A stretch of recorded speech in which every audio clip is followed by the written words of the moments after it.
O mga kababayan, binulgar po ni Marcoleta na habang naghihiring pala kay dating Pangulong Duterte doon sa Quadcom, ay yung mga taga-ICC ay andun na pala sa opisina ni Tamba. Nagmamasid na puro mga kababayan para makakuha ng ebidensya para tuluyan ng masakote si Digong sa ICC. Sa makatuwid mga kababayan, mayroon pa nga daw silang counterpart dito ng mga abogado, mga kababayan, mga abogado. Katulad na lang nito mga kababayan, naalala niyo pa ba ito? Itong babaeng parang may kagat-kagat na salbabida sa bunganga mga kababayan. Isa pala ito sa assistant to counsel ng ICC mga kababayan. At the same time, lawyer ng NUPL na sabi ni Ka Eric, National Union for Patakas Lawyer. Nagpapatakas daw ng mga nahuling mga rebelde mga kababayan. In line sa mga makakaliwang grupo. Sabi ni Ka Eric at ang mga kasamahan nito sa ICC, andun daw sa opisina ni Tamba. Panoorin niyo po.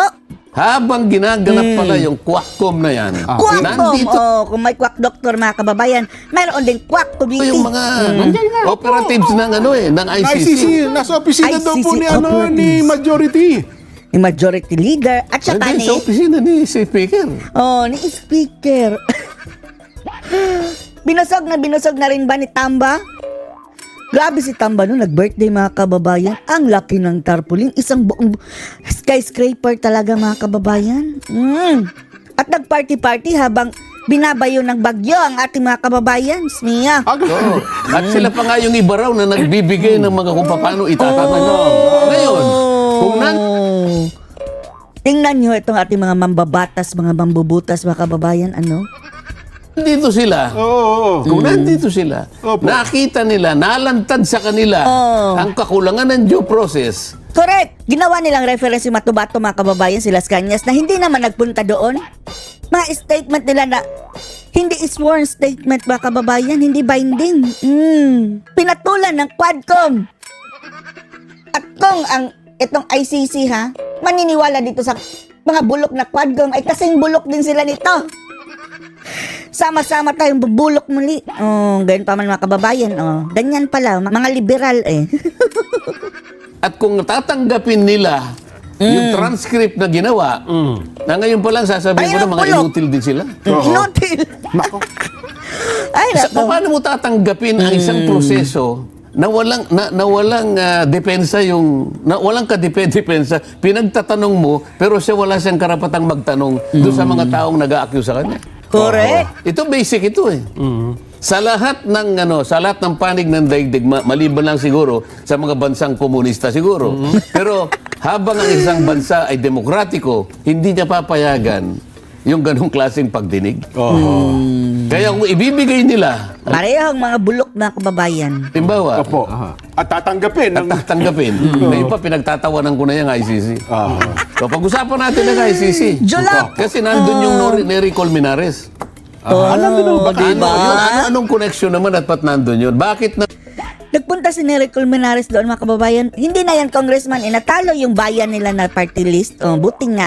Tatakbo atang senador ulit for the end time. Gawin mong endorser si Angel Locsin. Asan si Angel Locsin ngayon? naman, sa dami ng taong dapat sabi ko nga, dapat ang ipinatawag ang Solicitor General o kaya kahit na sinong Chief of Police nung panahon Diba? o Superintendent. Ang lahat ng may grudge kay Duterte mga kababayan, yan talaga ang kanyang resource person. Wala talagang resource person na magtatanggol kay Duterte. O ni Pangulong Duterte o tinawag ang DOJ Secretary, bakit naman nandun ang Nery Colmenares? Oo nga po, kasama sa mga inimbitahan. Ayaw ko lang may... Tapos nakalink yun si Nery Colmenares doon sa makakaliwang grupo na, Diyos mio, in line ng ideology sa NPA mga kababayan na number 1 na sasagawa ng mga EJK at human rights violation. The nerve na punta ka dyan, Colmenares. Ano mo natin nag-motion, Kong, na siya Hindi, kaya imbitahan? nga, gusto ko nga tanongin, bakit po? Alimbawa, kung nandun ako. Kaya nga sabi ko sa iyo, maghahalo ang tinalupan kung nandun ako Pinagkaisa nila si Marcoleta mga kababayan ay pinagtatanggal sa mga komite. Ano po ang dahilan bakit nandito si Secretary, Ang quad lang ang mga kababayan, binigyan ng pagkakataon doon. Dan Fernandez. No uttering of bad words. Ay, Diyos mio, a lot of 30,000 questions. Why the chair only speak? Secretary si... Dating Congressman Nery Colmenares. Dating, Opo. dating Congressman Nery Colmenares. Opo. Ano pong dahilan ba't nandito yung dating Senadora Laila de Lima? Saba. Nakalaya lang mga kababayan dahil salamat BBM. Ang una ko pong itanong, Mr. Chair, huwag po kayo magagalit. Bakit po yung Magalit na ako, magalit. seating arrangement ay ganito po ang ginawa ninyo? Pinagtabi-tabi nila. Bakit Pinagtabi tinabi pa po si nyo Saba. si Pangulong Duterte kay... Kay De Lima. kay Talagang sinadya nila mga kababayan na, kutyain natin to para gawing issue, pagtawanan ng mga tao. Opo. kay Yan talaga, bully. Bully mga kababayan. Kilala ko sino eh. Bago hairdo. At pagkatapos, tinabi mo si... dito pa lang meron na pong ano eh. Dito pa lang may plano na Kasi po kayo totoo, panghiya totoo po. dito. Ako, eh. totoo yun. Di ba? May intimidation na kaagad yan. Alam po ninyo yung Pinagtabi gagawin niyo. ang mga Pinlano Saba. po niyo ito eh. Pati sa seating arrangement. Baka akala ninyo hindi lantad sa lahat ng tao ito lang. Kaya natin pinapaliwanag. Doon pa lamang sa sitting arrangement, Nonsense meron na po kayong ang mga plano. kababayan. Totoo. No? Halatang halata. Oh, hindi mo na halata. Hindi, ako mahina ako sa ganyan eh. Yung paliwanag nyo nga, paano nagkaroon ng Malaysia, yung pagtabihin mo ang dating Pangulo at si De Lima? Anong masama doon? Hindi mo gets? Para pag usapan ng mga tao, yan si Saba at si si dating Pangulong Duterte pinagtabi nagtabi talaga, anong reaction nila? Wala na yun sa issue.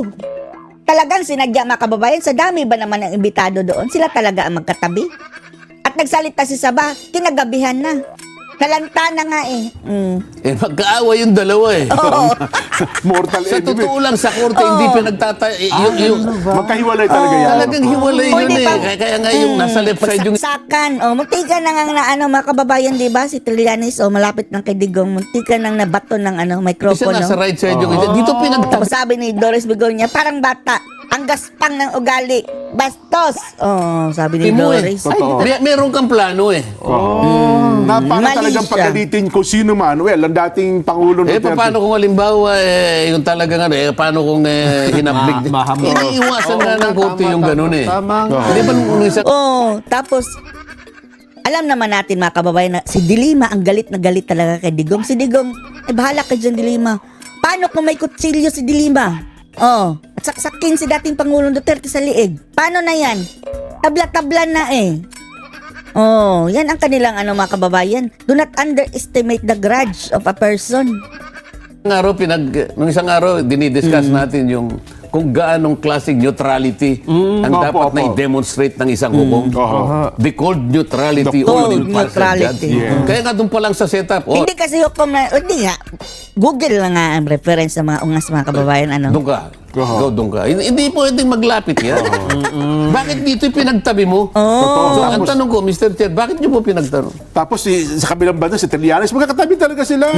Mukhang... Bakit nga? Ano dahilan?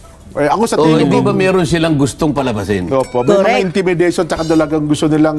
Hindi ma-intimidate si dating Pangulong Duterte, pero gusto nilang pagtawanan ng mga tao o gawing circus mga kababayan. At pagkatapos, Opo. ito, pati yung order ng kung paano ang tanong. Ito muna mga pagkatapos, huli na yung yung pambubuisit na lang nung senador. O siyempre, hapong-hapo na yung Pangulo eh. Ikaw ba naman na nakaupo ka rin ng mahigit na 10 oras? 14 hours. Di ba? At saka ang inuna Si talaga. Chairman Barbers nga ako paano dahil nasa Subic nga ako. Kuminsan walang Sabi pa nga ni, mukhang tinig yun ni Dan Fernandez. Ayoko na. Yung mga malapit na mag-alas 12 mga kababayan. So, paano na lang si dating Pangulong Duterte na from start to the ending mga kababayan, siya na lang ang ginigising. lakbay kami, walang hindi ko pero siya patayo-tayo siguro sa dami na matagal eh. Totoo po. Napae nga si Barbers, lumiban. Pinalitan ni Panot J.J. Suarez mga kababayan. Tapos nung bandang huli na, siguro hapunan pa tsaka nga yung pinrubok nito. Kaya nga may plano eh. Kaya nga Ngayon, muntikan na ito sampal si nalantad sa Trililing buong eh. daigdig. Maraming nang nanonood eh. Nalantad All ngayon. over the world. Ang daming nanonood mga kababayan. O ngayon, Millions and millions of Tsaka may- views. Tiba-tiba ang... yan ang gusto ng Rappler, ABS-CBN. Tapos inaaway pa si Duterte. Tapos sila ang nakikinabang sa mga views, no? ibibigay niyo yung transcript. Tatanggapin ng ICC. Oh, Bahala kayo sa buhay niyo. Ngayon, merong statement na pinalabas ang Ang palasyo. opo. Sa pamamagitan. Isa pa yan. Another topic na naman yan, mga kababayan. Anong masasabi niyo dito na ang ICC pala, mga kababayan, ay nagpunta na pala doon sa opisina ni Tamba. Ang ating dakilang Crocodilos Romualdez, mga kababayan. Ano masasabi niyo dito? Post sa comments below.